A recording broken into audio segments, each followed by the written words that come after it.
saya mungkin tidak akan sistematis ya, tetapi poin per poin secara fragmentatif saja.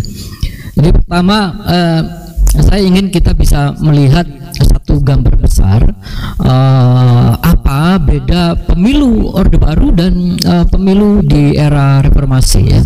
Nah, salah satu perbedaan signifikan adalah pemilu di Orde Baru itu melibatkan birokrasi ya, struktur pemerintahan dari atas sampai yang paling bawah sebagai mesin politik pemenangan. Pertama, kedua, perbedaan signifikan lainnya adalah melibatkan aparat ya, entah itu TNI ataupun polisi ya. Nah, itu praktek yang dilakukan di pemilu Orde Baru ya. Nah, nuansa itu terasa kembali ya di pemilu yang sekarang ya. Karena itu secara bercanda sering saya bilang ini Orde Baru 4.0 gitu ya. Jadi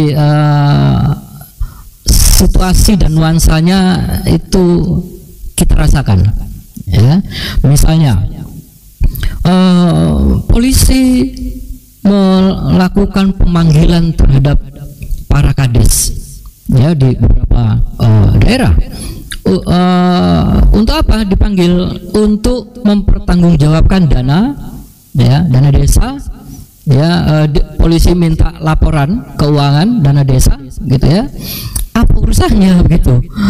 Dan ini kan artinya ada upaya intimidatif ya, represif itu kepada aparat aparat pemerintahan ya, struktur pemerintahan, misalnya nggak sampai di level desa gitu.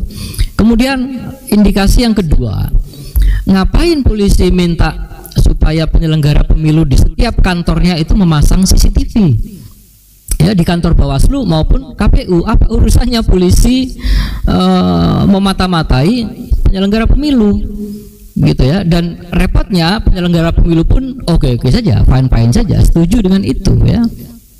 Nah, kemudian yang ketiga ada, saya sempat berkeliling di beberapa provinsi dan kabupaten kota ya, bahkan polisi meminta data pemilih ya kepada penyelenggara. Ngapain coba? Buat apa itu? Kira-kira buat apa? Apa kompetensi dan korelasi polisi meminta data pemilih kepada penyelenggara ya? Buat apa barang itu gitu? Nah, itu kan jadi pertanyaan besar.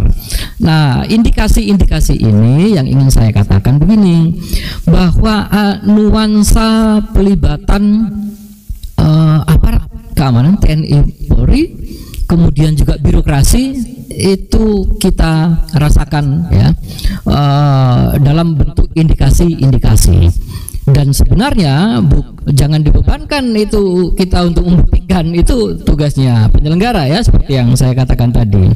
Nah, karena itu maka nuansa Orde Baru itu kental ya, dan tebal kita rasakan di pemilu kali ini ya. Karena itu maka pemilu kali ini bisa dikategorikan sebagai, atau bisa kita berdasarkan indikasi-indikasi itu, maka bisa kita simpulkan bahwa pemilu kali ini ada situasi environment politik ya, atau ekosistem politik yang kemudian dikondisikan ya, untuk bagaimana publik ya mengalami satu krisis, misalnya sembako, harga beras itu naik tinggi ya. Kemudian ketika masyarakat merasakan dampak kenaikan beras itu cukup menyulitkan, maka operasi bansos dilakukan ya.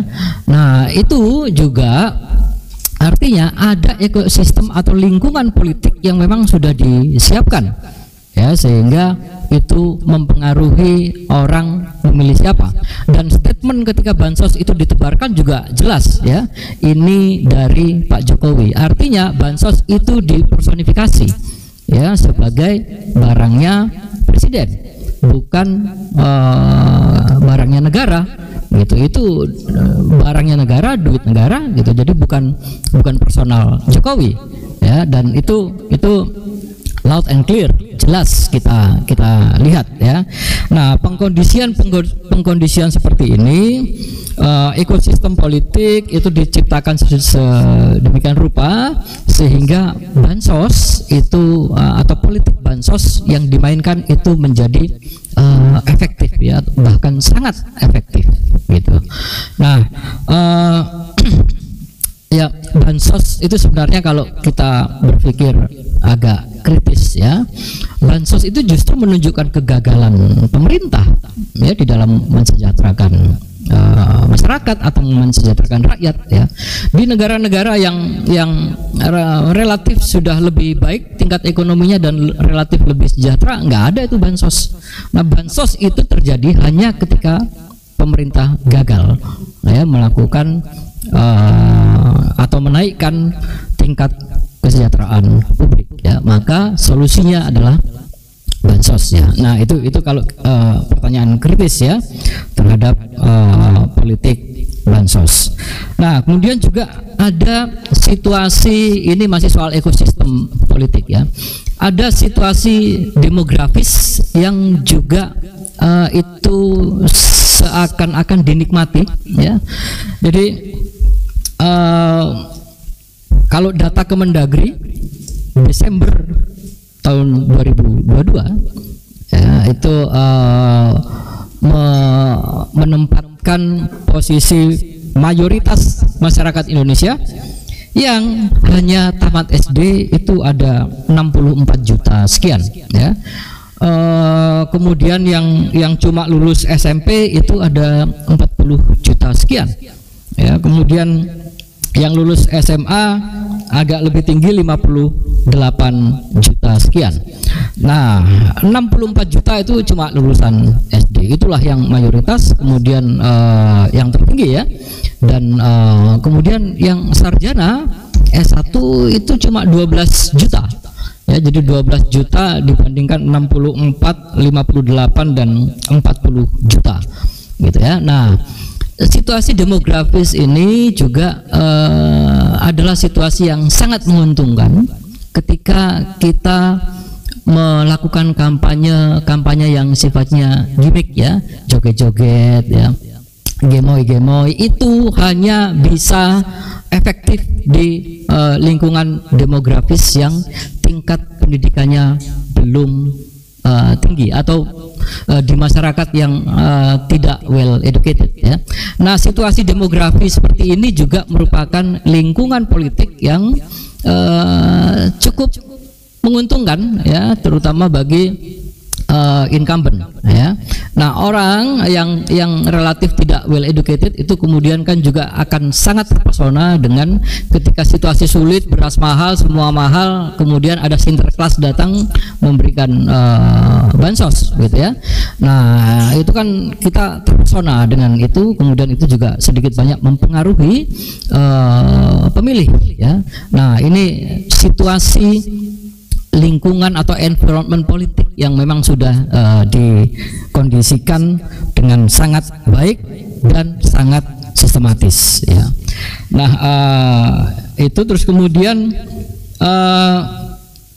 jadi kalau kita bicara soal bansos ya, demokrasi itu selalu berbicara dalam konsep kontraktual ya, bukan transaksional. Ya, kalau bansos itu kan arahnya ke transaksional ya. Gue kasih, lu pilih gue gitu misalnya ya. Itu ada transaksi di situ. Artinya apa yang tidak bisa diberikan secara sukarela itu kan harus dikompensasi. Ya, kompensasinya adalah beras misalnya ya, atau sembako. Ya, itu kompensasinya ketika kita susah mendapatkan sesuatu yang diberikan secara sukarela. Apa itu yang bisa diberikan secara sukarela? Ya, pilihan atau hak untuk memilih. Kalau itu nggak bisa diberikan secara sukarela, ya harus dikompensasi. Apa kompensasinya? Bansos. Ya, jadi demokrasi kita itu adalah demokrasi transaksional, bukan demokrasi kontraktual.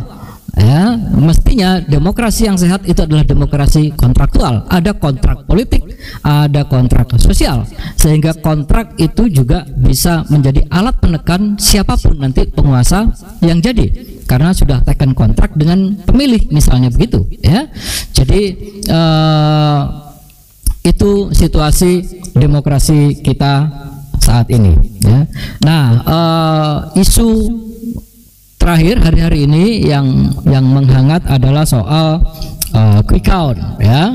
Nah, ya quick count, kelemahan quick count itu adalah dia hanya berbicara tentang si A dapat berapa, si B dapat berapa, si C dapat berapa. Tetapi quick count itu tidak berurusan dengan bagaimana caranya si A dapat 100, bagaimana caranya si B dapat 1000, bagaimana caranya si C dapat 1.000.000 ya. Nah, problem kita adalah bukan pada angka, tetapi pada bagaimana angka itu didapat ya. Karena kalau caranya curang, angka-angka itu didapat, maka angka itu dengan sendirinya tidak legitimate ya. Itu jadi kalau misalnya kita hanya berbicara soal si A dapat berapa, si B dapat berapa, si C dapat berapa, maka kita masih bermain di kulit luar dan di atas permukaan. Apa yang disajikan di atas meja kita harus makan itu kan. Tetapi yang kita persoalkan adalah apa ingredients ya, sajian yang di atas meja itu, bagaimana cara dia dibuat gitu, menyehatkan atau tidak, atau jangan-jangan racun yang disajikan di atas meja yang harus kita makan.